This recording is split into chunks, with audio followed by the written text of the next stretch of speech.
Hi Aquarius! Welcome po sa ating channel at ito ay inyong daily gabay tayo reading for April 17, 2025. Please be reminded kung naka-resonate kayo, comment down. Kung hindi kayo naka-resonate, ibigay niyo po sa ipaka sa channel reading po ito. This is for you Aquarius ngayong April 17, 2025.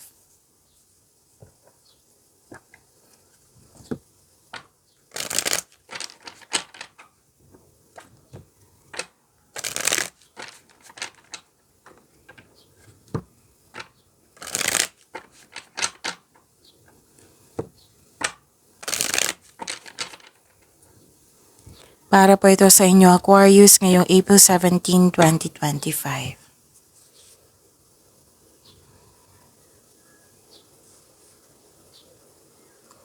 Maraming salamat po sa inyong patuloy na suporta at maraming salamat din po sa mga hindi nag-skip ng ads. Gamitin ang reading na ito bilang gabay lamang sa mga hindi pa nag-subscribe. Subscribe na po kayo at click bell notification para malaman nyo na may bago tayong video.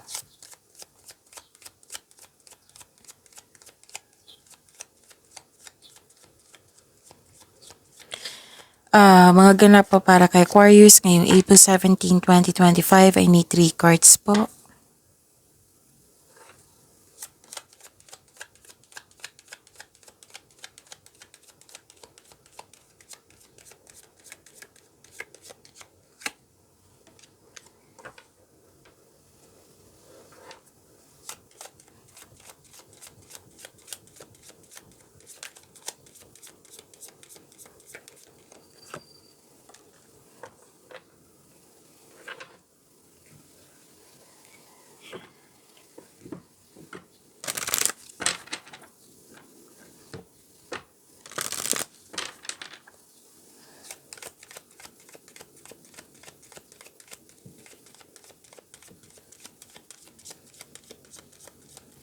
Spirit's Guide, message siya pa para kay Aquarius ngayong April 17, 2025.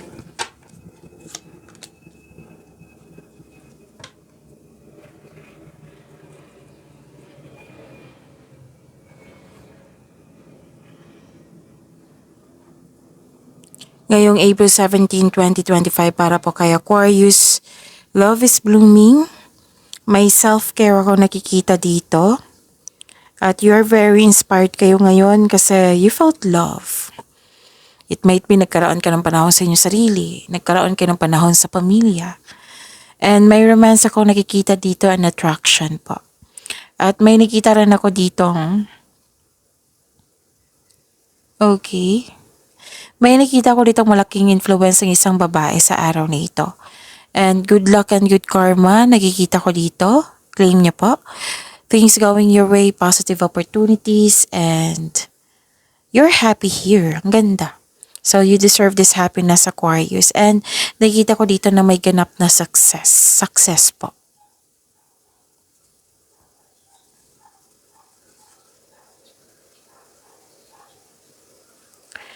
So this is your message po for you.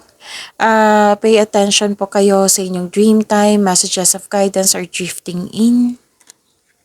And honor your own time of harvest. Wow, harvest. So claim niyo po, harvest.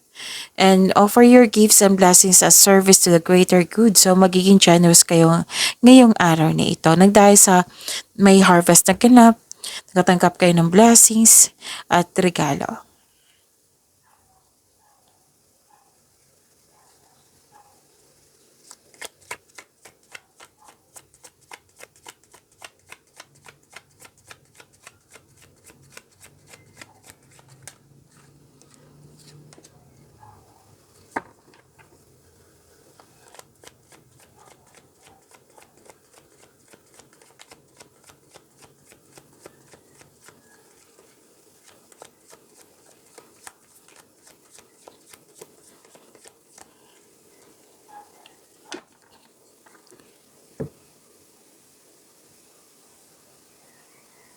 Kung may narinig kayo or may nakita kayong repeating message, like for example, nanood kayo sa isang video natin sa channel at ngayon sa April 17, 2025 at may napansin kayong repeating message, so yun yung pinupush ng card nyo, yan yung pinupush ng cards nyo na kailangan nyo bigyan ng atensyon, solusyon at aksyon kung maaari po. Remember Aquarius, at the end of the day, alam mo na ikaw lang taong may kakayahan at responsable na gumawa ng sarili mong katotohanan at kinabukasan. So, ano yung energy ni Aquarius?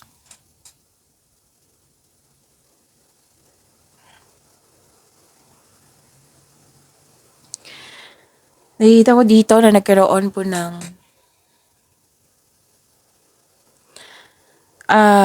okay. Mas lumawak yung ambisyon mo sa buhay. Malakas din yung intuition mo. May ganap dito na parang may iniisip ka dito na hindi ka satisfied. Like for example, sa kita. Like for example, sa status mo ngayon. May fear akong nakikita dito eh. Tapos may mag-ingat din kasi may nalaman kayo na isang deception or may bagay na hindi totoo. Pero malalaman mo to eh. May sikreto kang malalaman ngayon or malalaman mo na kung sino yung taong maluloko or nanloko sa'yo. So, mataas ang iyong intuition po. And this card also tells you na dapat ikaw ay magpahinga, magnilay-nilay, and so be careful of seeing things that are not there. This is babalad sa mga kaaway na nagtatagong anyo. So, hindi siya totoo sa iyo. Or malalaman mo kasi nga yung sabi ko kanina na malakas ang inyong intuition.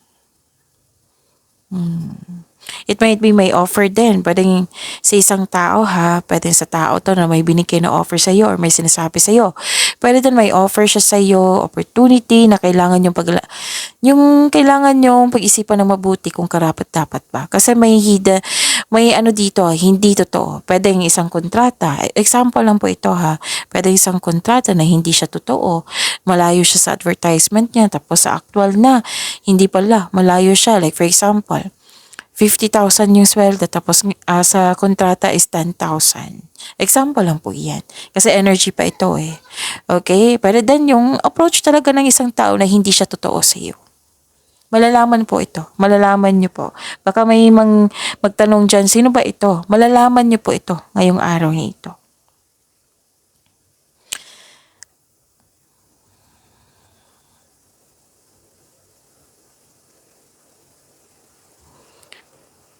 At may nakita ko dito gusto niyo mapag-isa para makapag-isip, makapagpahinga. This is solitude. Pwede din naghahanap ka sa mga, nag-iisip ka ng sagot sa inyong mga katanungan, solusyon sa inyong problema. Malalim ang iniisip mo. Dalawang card na mismo nagsabi dito. Si Aquarius ngayon, malalim ang iniisip. And this is wisdom na inner truth, katotohanan talaga yung sinasabi ng dalawang card dito. So, may enlightenment, may realization. Actually, you are divinely guided. You have divine inspiration. May inner truth, wisdom, thought. More on, may nakita nga ako dito, more on analytical kayo ngayon or naging hard worker ka ngayon, tapos nagbigay ka ng pasensya. So, maraming mga tao na takot mag-isa. Maliban sa'yo, baliktad sa'yo, Aquarius, gusto mo maglaan ng oras para ikaw makapag-isip ng mag-isa, soul-searching ika nga. You can restore your energy by spending time with yourself para pagbalik mo, you will feel your energy restored. So, all life's answers are within you. Kung naghanap ka ng sagot sa inyong mga katanungan, nasa iyo na po. Sabi po ng card niyo po. Parang you need time alone, parang perfect time sa iyo na maglaan ng oras sa inyong sarili. Space talaga nakikita ko dito and freedom. Diba sabi ko kanina sa inyo na mas lumawak yung ambisyon mo sa buhay kasi hindi naman siya kontento, hindi ka kontento. Yung you want more. Lalo na sa career and money nyo. You want more.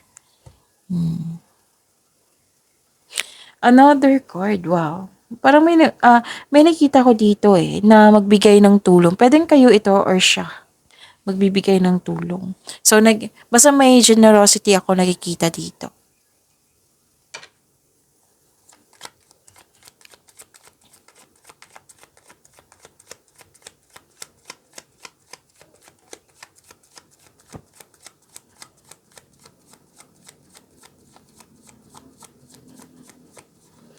So, this is your career and money, Aquarius.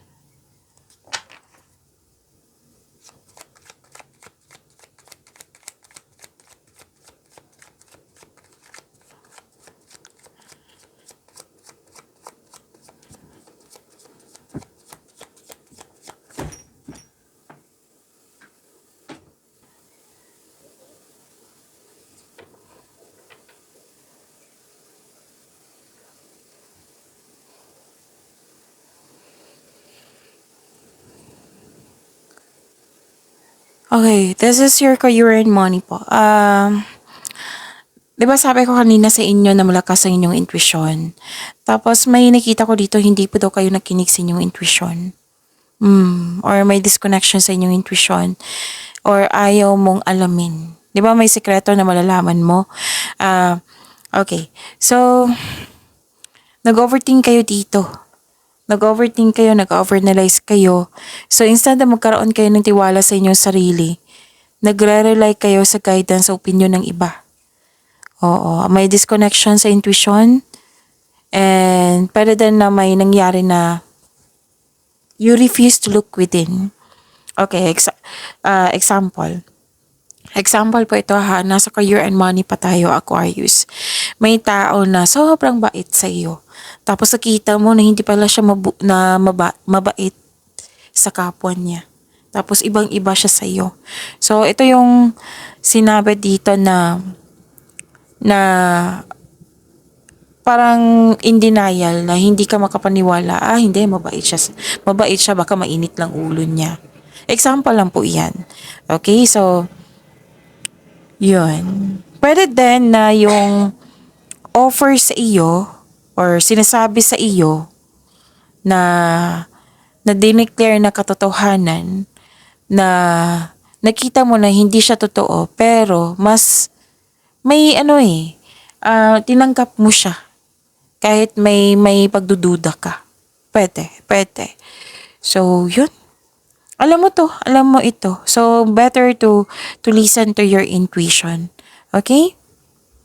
Kung bago kayo dito na hindi nyo alam kung paano mag-connect sa inyong intuition, so i-search nyo po sa Google on how to connect to your intuition kasi marami pong paraan yan. And syempre sa legit na website. So, do some research, okay? Sinabi kasi dito na inignore mo. May nalaman kayong katotohanan, may nakita kayong katotohanan na inignore mo. So, ibig sabihin yan, pag-isipan nyo ng mabuti. Kasi gusto ng cards na ito yung nangyari, ito yung katotohanan, Aquarius. Kaya kung ayaw mo maniwala, pag-isipan mo ng mabuti talaga. Kasi si intuition, hindi ka mapapahamak niyan eh. Oo.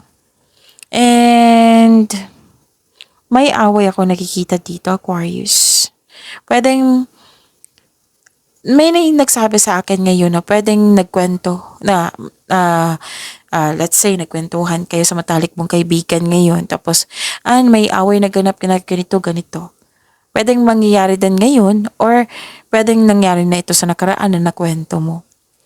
So may away ako nakikita dito kaya mag-ingat. Pwede din may sitwasyon na hindi kaya pero laban pa rin. Pwede din nagkaroon ng delay at blockages. Oo.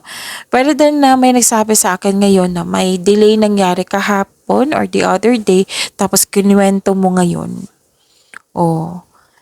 Na pinag-usapan nyo. Kasi ang energy din yan eh. Energy na wishes sumabas din dito. And may nakita rin ako ditong pwedeng itong delay na ito at saka yung sabi ko kanina na may away na ganap na may tuto sa inyong desisyon. So nagkaroon siya ng blockages against sa mga tao sa inyong desisyon sa buhay. Yan yun, isa din yan sa dahilan na magkakaroon ng delay. Nang dahil sa against yung mga tao sa yung desisyon. Like, nag-decide ka tapos nagkaroon siya ng alinlangan. Kasi nga, may tutol. Delay din yan. Hindi ka makagawa ng desisyon. Kasi nga may tutol. Delay po yan. Nagkaroon ng hesitation, nagkaroon ka ng doubt nang dahil sa mga taong tutol. Yung, anong tawag nito? Yung distracted ka na sa mga sinasabi nila. Delay din yan. So, nung nakita ko dito na may feeling ka ngayon na you felt defeated. Parang, ano ba to? Bakit nakikialam kayo? Oh. Ang sabi kasi ng card dito na, actually gusto mo may kausap dito. Pwedeng ibang tao. Or, gusto mo yung ma-express mo yung mga saloobin mo. Kung may trust issue kayo sa ibang tao, better, mas safe yung journal. Kasi, di ba kung mapansin nyo, makipag-usap kayo sa ibang tao at maggawa kayo ng journal or diary, it will lead you kasi maging mahinahon ka at masuri ang sitwasyon. So, yun, magbibigay ng payo ang card nyo dito na para ma-overcome mo itong mga nararamdaman mo.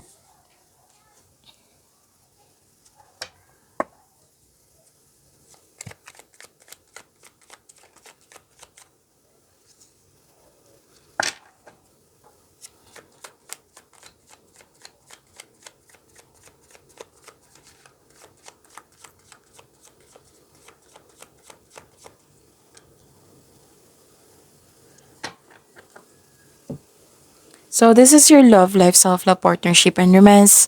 May nakita kong recovery dito. Umiiwas ka na sa mga taong toxic.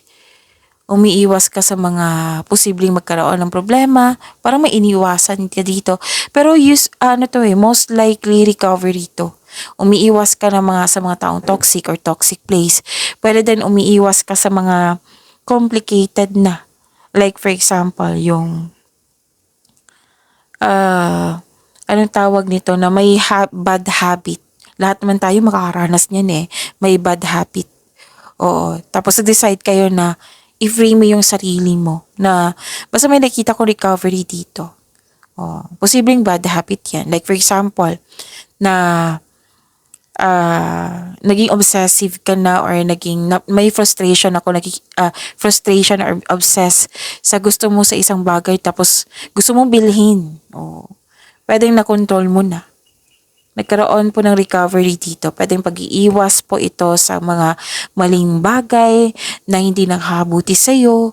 Pwedeng sa isang bagay, sa sitwasyon, sa isang tao. And now, nagkaroon na ng recovery. Bakit ko nasabi kanina na may bad habit? May lumabas dito eh. Pero sabi ko naman sa inyo na general reading to. So maka naka-resonate lang po. Lahat naman po tayo na may bad habit. Basta dito, which is good kasi you found out. I believe hindi ito nang dahil sa sinabihan ka. Na found out mo, wait, hindi na to nakakabuti sa akin. Like for example,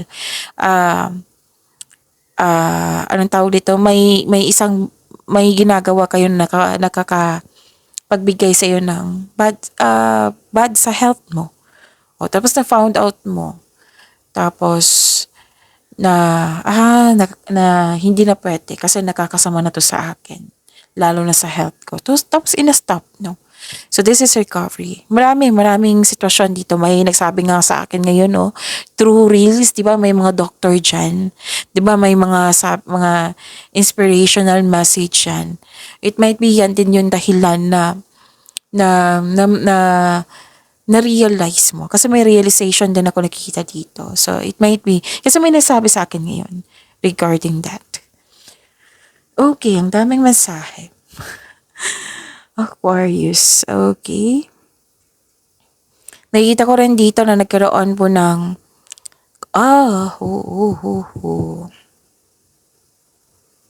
overspending sa trabaho, overspending sa material na bagay. Whether single ka man o sa mga relasyon, ito yung problema nyo. So, nagpasya kayo dito na para magkaroon ng recovery, nagpasya kayo dito mag-relax. na binabalansin yung oras nyo. It might be nagbakasyon kayo ngayon kasi may time kayo dito sa yung pag-iisip na nag-overthink kayo. Mahabang oras kasi yan eh. Oo. Okay, so yun. Or may concern kayo sa isang bagay na, sa isang tao na nagkaroon ng lack of appreciation. O like for example, ginagawa mo lahat para sa ikakabuti ng inyong relasyon. Tapos hindi niya nakita. Pag-imanin niyo po yung blessings na binigay sa inyo, Aquarius. See you tomorrow. Please like, subscribe, and click the button for notification para updated po kayo sa daily tarot reading natin. Maraming salamat po.